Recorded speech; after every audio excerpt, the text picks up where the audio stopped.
fikir var, bu trackte ilim var. Beslenir iman,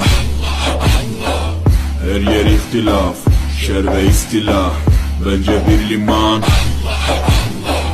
Gerçekte kitapta yazılı bu Kur'an. Dur bak burada flow mus'ab. Anlatır hak kitap, yalan ve hakikat. Cebası tarikat.